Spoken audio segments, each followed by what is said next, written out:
Hello friends, welcome back to our YouTube channel. അപ്പം ഞങ്ങൾ ഇന്നൊരു ചെറിയ ലേറ്റ് ഓണം വ്ളോഗായിട്ടാണ് വന്നിരിക്കുന്നത്. ഞങ്ങൾ ഓണപ്പരിപാടിക്ക് ഇടാനായിട്ടുള്ള തുണി എടുക്കാൻ പോയതാണ്. ഞങ്ങൾക്കും എടുക്കണമായിരുന്നു, പിന്നെ ഒരു കുഞ്ഞു കൊച്ചിന് വേണ്ടി എടുക്കാനുണ്ടായിരുന്നു. അപ്പം അതിന് വേണ്ടിയിട്ടാണ് ഞങ്ങൾ മണർകാട് കവലയിലുള്ള ഡ്രസ് ലാൻഡിലേക്ക് വന്നേക്കുന്നത്. ഇവിടെ കുറേ റെഡിമെയ്ഡ് കളക്ഷൻസ് ഉണ്ടായിരുന്നു കേട്ടോ ഓണത്തിനായിട്ടുള്ളത്. നമ്മൾ പിന്നെ നേരെ തുണി സെക്ഷനിലേക്കാണ് വിട്ടത്, കാരണം നമ്മൾ തയ്ച്ചെടുക്കാനായിട്ടുള്ളത് കൊണ്ട് നേരെ അങ്ങോട്ട് വിട്ടു. ഇവിടെ കുറേ കളക്ഷൻസ് ഉണ്ടായിരുന്നു കേട്ടോ. നമുക്ക് ഇഷ്ടം പോലെ എന്ന് പറഞ്ഞാൽ ഇഷ്ടം പോലെ നല്ല അജ്രക് പ്രിൻ്റ് ഉള്ളത്, ഹക്കോബ, ഓർഗൻസ, വിചിത്ര സിൽക്ക്, പിന്നെ അല്ലാതെ നമ്മുടെ കോട്ടനയിലൊക്കെ ഉള്ള പ്രിൻ്റഡ് മോഡലായിട്ടുള്ള കുറേ തുണികൾ, പിന്നെ നെറ്റിൻ്റെ ഉണ്ടായിരുന്നു, ഓർഗൻസ, എന്താ പറയുക, ഇഷ്ടം പോലെ നല്ല അടിപൊളി കാണാൻ നല്ല ഭംഗിയുള്ളതൊക്കെ ആയിരുന്നു കേട്ടോ. അപ്പം ഞങ്ങൾ ഇതിനകത്ത് ഭയങ്കര കൺഫ്യൂസ്ഡ് ആയിരുന്നു, ഏത് തുണി ഏതിന് മാച്ച് ചെയ്യും എന്നൊക്കെ അറിയാനായിട്ട്. ഇതായിരുന്നു കേട്ടോ ആ ഒരു പാവാടയ്ക്ക് വേണ്ടിയിട്ടുള്ള തുണി സെക്ഷൻ. അത് വെറൈറ്റി ആയിട്ട് കുറേ ചെക്കുള്ളതുണ്ടായിരുന്നു, പിന്നെ എന്താ പറയുക, സ്ട്രൈപ്പ് വരകൾ, പ്രിൻ്റ് ഉള്ളത്. അവസാനം ഞങ്ങളിത് കണ്ടുപിടിച്ചെടുത്തതാണ് ഈ ഒരു വെള്ള കളറിലേക്ക് വരുന്ന ചെക്ക് വരുന്ന ഒരു പാവാടയ്ക്ക് വേണ്ടി ഈ ഒരു പീസ്, കസവിൻ്റെ ഈ ഒരു പീസും. പിന്നെ നമ്മളിതിന് ടോപ്പായിട്ട് എടുത്തിരിക്കുന്നത് ആ ഒരു വിചിത്ര സിൽക്കിൻ്റെ വയലറ്റ് പർപ്പിൾ ആ ഒരു കളർ ഉള്ളൊരു ടോപ്പിൻ്റെ തുണിയുമാണ്. നമ്മളിത് കൊച്ചിനാണ് കേട്ടോ എടുത്തത്. അപ്പം 1 മീറ്ററാണ് 2 തുണിയും എടുത്തത്. പിന്നെ ഇതിൻ്റെ ലൈനിങ് ആയിട്ട് നമ്മൾ ഈ ഒരു പാവാടയ്ക്ക് കോട്ടനും ഇതിൻ്റെ ബ്ലൗസിന് നമ്മളൊരു ക്രേപ്പിൻ്റെ മെറ്റീരിയലുമാണ് എടുത്തിരിക്കുന്നത്. അത് രണ്ടും നമ്മൾ ഓരോ മീറ്റർ വീതമാണ് കേട്ടോ മേടിച്ചത്. ഞാൻ പറഞ്ഞതാണ് ഒരു 3/4 അല്ലെ ഒരു 1/2 മീറ്ററൊക്കെ മതിയെന്ന് പറഞ്ഞു. കൊച്ചു വളരെ ചെറുതാണ്, 4 വയസ്സുള്ള കൊച്ചാട്ടോ. അപ്പം കൊച്ചിൻ്റെ അമ്മയും ഒക്കെ കൂട്ടത്തിലുണ്ടായിരുന്നു. അവർ പറഞ്ഞു, ഒന്നെടുത്തോ, മിച്ചം വന്നാലും സാരമില്ല, ഒന്നെടുത്തോ, കാരണം തികഞ്ഞില്ല എന്നെ ചെയ്യും. ആ സമയത്ത് നമുക്കൊരു പ്ലാനിങ് ഇല്ലായിരുന്നു കേട്ടോ, ഏത് ഡിസൈനാണ് തയ്ക്കേണ്ടത്, എങ്ങനെ. അവർ പറഞ്ഞ സാധാ ഒരു ഇത് എന്ന് ഉള്ള രീതിയിലാണ് പറഞ്ഞത്. പ്ലീറ്റ് ഇട്ടിട്ടുള്ളൊരു പാവാടയും സാധാ ഒരു ടോപ്പും. നമുക്ക് സാധാ തയ്ച്ചങ്ങ് ശീലമില്ലല്ലോ, എന്തെങ്കിലും ഒരു വെറൈറ്റി പിടിപ്പിക്കണമല്ലോ എന്ന് ഓർത്തിട്ട് ഞങ്ങൾ ഭയങ്കര തല പുകഞ്ഞ് ആലോചിക്കുമായിരുന്നു കേട്ടോ, ഞാനും റീജയും കൂടെ. അപ്പോൾ റീജ അവർ പറഞ്ഞു തന്നൊരു ഡിസൈനായിരുന്നു ഈ ഒരു ഷോൾഡറും സ്ലീവും കൂടെ ഒരുമിച്ച് നമുക്ക് കൊടുത്തിട്ട് കുറച്ച് ഫ്രിൽസൊക്കെ സൈഡിൽ കൊടുക്കാം, അന്നേരത്തേക്കിന് ഒരു വെറൈറ്റി ആയിക്കോളൂ എന്ന് പറഞ്ഞു.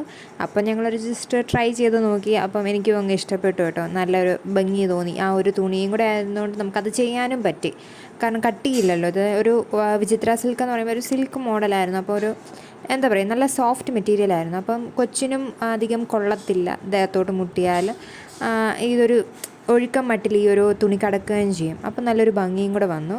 പിന്നെ നമ്മൾ അതിന് ലൈനിങ്ങും അകത്ത് വെച്ച് കൊടുത്തിട്ടില്ലായിരുന്നു, ജസ്റ്റ് പ്ലെയിനായിട്ട് 2 സൈഡും അടിച്ചു കൊടുത്ത് വെച്ചേക്കുമായിരുന്നു. അപ്പം കുഴപ്പമില്ലാതെ നല്ല രീതിയിൽ ആ മെറ്റീരിയൽ ഇരിക്കുകയും ചെയ്യും. അങ്ങനെ ഞങ്ങളത് തയ്ച്ചെടുത്തു. നമ്മൾ തുണി മേടിച്ചപ്പോൾ പറഞ്ഞായിരുന്നു 1/2 മതി, 1/4 മതി, എന്തിനേ 1 എന്ന് വേണ്ട എന്നൊക്കെ പറഞ്ഞതായിരുന്നു. പക്ഷേ ആ 1 മൊത്തത്തിൽ വേണമായിരുന്നു കേട്ടോ, കാരണം ആ ഒരു ബോഡി പാർട്ടിന് നമുക്കൊരു ശകലം ഭാഗമേ വരുന്നുള്ളൂ. ബാക്കി നമുക്ക് ഹൈലൈറ്റ് ആയിട്ട് വന്നത് സ്ലീവിനാണ്. പിന്നെ ഒരു ശകലം ഭാഗമേ നമുക്ക് മിച്ചമായിട്ട് ആ തുണിയുള്ളൂ, കാരണം ഒരു 1/4 കുറച്ചും കൂടെ നമ്മൾ മെറ്റീരിയൽ യൂസ് ചെയ്തിട്ടുണ്ടായിരുന്നു.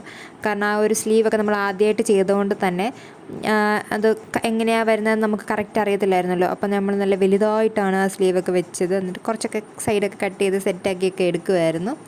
അങ്ങനെ നമ്മൾക്ക് ആ ഒരു തുണി നല്ല അടിപൊളിയായിട്ട് സംഭവം ചെയ്തെടുക്കാൻ പറ്റി.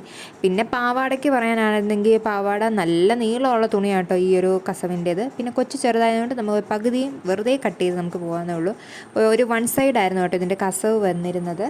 പിന്നെ നമ്മളിതിന് പ്ലീറ്റ്സ് നല്ല ഒരു 2 ഇഞ്ചിൻ്റെ വീതിയിലൊക്കെ ആയിട്ട് പ്ലീറ്റ്സൊക്കെ ഇട്ട് കൊടുത്തു. നല്ല അകത്തോട്ട് കുറച്ച് നമ്മൾ കയറ്റി വെച്ചിട്ടാണ് കൊടുത്തത്, കാരണം വിരിവ് നന്നായിട്ട് കിട്ടണമല്ലോ എന്ന് ഓർത്തിട്ട്. തട്ടി വീഴല്ലോ കൊച്ചിന്, അപ്പം വട്ടം കുറവാണെങ്കിൽ തട്ടി വീണാലോ എന്ന് ഓർത്തിട്ട് നമ്മൾ അകത്തോട്ട് ശകലമൊക്കെ കയറ്റി വെച്ചിട്ടാണ് ഈ ഒരു പാവാട ഫുള്ള് സ്റ്റിച്ച് ചെയ്തെടുത്തത്. അങ്ങനെ ആ പാവാടയും നമ്മൾ സിമ്പിളായിട്ട് സ്റ്റിച്ച് ചെയ്തെടുത്തു.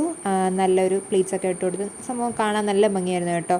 ആ ഒരു വൈറ്റ് കളർ ആയിരുന്നതുകൊണ്ട് ഇതിൻ്റെ തന്നെ ഗോൾഡൻ ഷെയ്ഡേൽ വന്നിട്ട് ഇതുപോലെ ചെക്കിൻ്റെ കസവുള്ളതൊക്കെ ഉണ്ടായിരുന്നു കേട്ടോ. അപ്പോൾ അതിനൊരു ഭംഗി തോന്നിയില്ലായിരുന്നു അന്നേരം, ഇതിനായിരുന്നു വൈറ്റിനായിരുന്നു ഒരു ഭംഗി.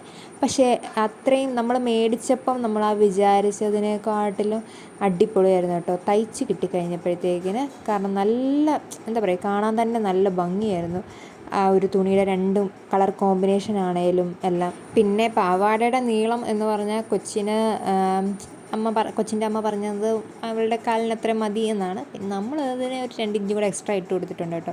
കാരണം കുഞ്ഞു കൊച്ചല്ലേ, പെട്ടെന്ന് അതിന് ഹൈറ്റൊക്കെ വെച്ചാൽ ഭാവിയിൽ പിന്നെ ഇടണ്ടേ. ഈ ഒരു പ്രാവശ്യം ഇട്ടിട്ട് നമ്മൾ എങ്ങനെയാണ് ഇത് മാറ്റി വെക്കുന്നത്. അപ്പം നമ്മൾ കുറച്ചുകൂടെ അങ്ങ് നീളം അങ്ങ് കൂട്ടി വെച്ചു. അന്നേരം അവൾ ആ ഫോട്ടോയിൽ നമുക്ക് കാണാനും പറ്റും, നിലത്തോട്ടാണ് സാധനം കിടക്കുന്നത്. പിന്നെ മടക്കി അരയുടെ ഭാഗം നമ്മൾ വള്ളി ഇട്ട് കൊടുത്തുകൊണ്ട് മടക്കിയൊക്കെ വെച്ചോളാമെന്ന് കൊച്ചിൻ്റെ അമ്മ പറഞ്ഞു. അപ്പോൾ ആ പ്രോബ്ലം സോൾവായി. പിന്നെ നമ്മൾ ടോപ്പിന് ആണെങ്കിലും എന്താ പറയുക, കറക്റ്റ് ഫിറ്റായിരുന്നു കേട്ടോ. നമ്മൾ ബാക്കിൽ ഓപ്പണിങ്ങോ അങ്ങനെ ഒന്നും കൊടുത്തിട്ടില്ലായിരുന്നു. ജസ്റ്റ് ആ ഒരു ഷോൾഡറിൻ്റെ ഇറക്കവും സ്ക്വയർ മോഡൽ നെക്കും കൂടെ വന്നതുകൊണ്ട് നല്ല എന്താ പറയുക, തല കയറ്റാനും ഒക്കെ നല്ല എളുപ്പമായിരുന്നു. അപ്പോൾ നമ്മൾ ബാക്കിലോ ഫ്രണ്ടിലോ സൈഡിലോ ഒന്നും ഓപ്പണിങ് പോലെ കൊടുത്തിട്ടില്ല, സിബ്ബോ അങ്ങനെയൊന്നും വെച്ചിട്ടില്ലായിരുന്നു. പിന്നെ നമ്മളിത് തയ്ക്കുന്നത് പോലും പാതിരാത്രിയിലായിരുന്നു. കാരണം നമ്മൾ ആദ്യമേ തന്നെ പാവാട അങ്ങ് സ്റ്റിച്ച് ചെയ്ത് വെച്ചു. കാരണം ഇനി ടോപ്പിൽ നമ്മൾ തയ്ക്കാൻ പോയിട്ട് ഒത്തിരി നേരം മീൻസ് നമുക്ക് ആദ്യമായിട്ട് ചെയ്യുന്നതല്ലേ, അപ്പോൾ ഒത്തിരി നേരം എടുത്താലോ എന്ന് വിചാരിച്ച് പാവാട നമ്മൾ ആദ്യം തന്നെ എല്ലാം സെറ്റ് ചെയ്ത് വെച്ചു.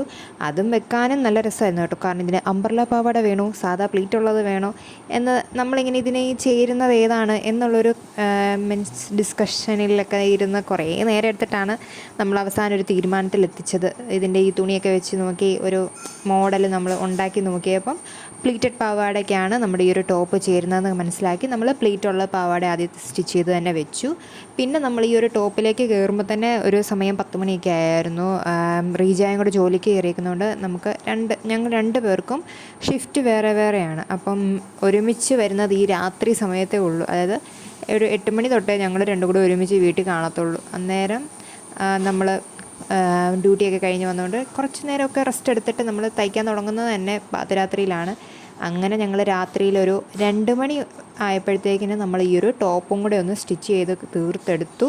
കാരണം പിറ്റേ ദിവസം നമുക്കിത് കൊടുക്കണമായിരുന്നു. അത് കൊടുത്തു കഴിഞ്ഞാൽ നമുക്ക് റീമേക്ക് ചെയ്യാനോ കൊച്ചിട്ട് നോക്കിയിട്ട് ഇനി ഷേപ്പ് ചെയ്യാനോ ഊരാനോ ഒന്നും നേരെയില്ലായിരുന്നു. കാരണം പിറ്റേ ദിവസം പരിപാടിയായിരുന്നു.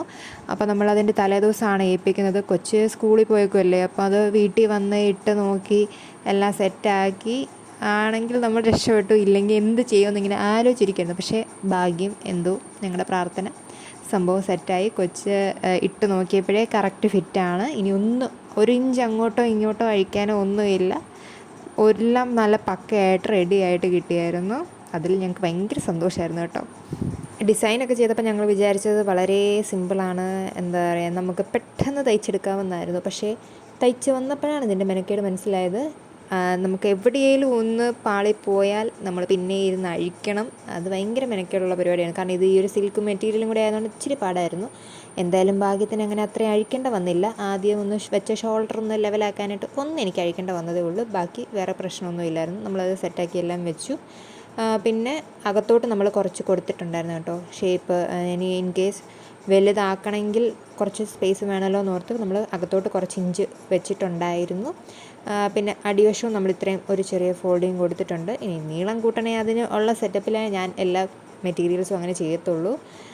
അപ്പോൾ നമ്മുടെ ഈ ഒരു കുട്ടി വ്ളോഗ് ഇവിടെ അവസാനിക്കുകയാണ്. ഇനി ഇതിൻ്റെ ഒരു പാർട്ട് 2 ഉണ്ട് കേട്ടോ. കാരണം ഞങ്ങൾക്കുള്ള ഡ്രസ്സ് ഞാൻ ഇതിനകത്ത് കാണിച്ചിട്ടില്ല. നമ്മുടെ കൊച്ചിനുള്ള ഡ്രസ്സ് മാത്രമേ ഇതിനകത്ത് കാണിച്ചിട്ടുള്ളൂ. ഞങ്ങൾക്ക് ഓണപ്പരിപാടിക്ക് ഇടാനായിട്ടുള്ള ഒരു ഡ്രസ്സിൻ്റെ ഷോപ്പിംഗ് വേറെ ഉണ്ടായിരുന്നു ഈ കൂട്ടത്തിൽ തന്നെ. അപ്പോൾ അതിൻ്റെ നമ്മളൊരു പാർട്ട് 2 ആയിട്ട് ഉള്ളൊരു ഷോപ്പിംഗ് വീഡിയോ ഇടാം കേട്ടോ. പിന്നെ ഫുൾ കട്ടിങ് ആൻഡ് സ്റ്റിച്ചിങ് ആ ഒരു ഡ്രസ്സ് തയ്ക്കുന്നതിൻ്റേത് ഞാൻ ഉടനെ തന്നെ അപ്ലോഡ് ചെയ്യാം. 2 ടോപ്പുണ്ട്, എനിക്കും അവൾക്കും ഉള്ള ടോപ്പ് ഉണ്ടായിരുന്നു. പിന്നെ ഇതാട്ടോ നമ്മുടെ കൊച്ച് ഒരു ഉടുപ്പിട്ടിട്ടുള്ള ഒരു ഫോട്ടോസ് നല്ല അടിപൊളിയായിരുന്നു കേട്ടോ. അപ്പം thank you all for watching. See you in next video.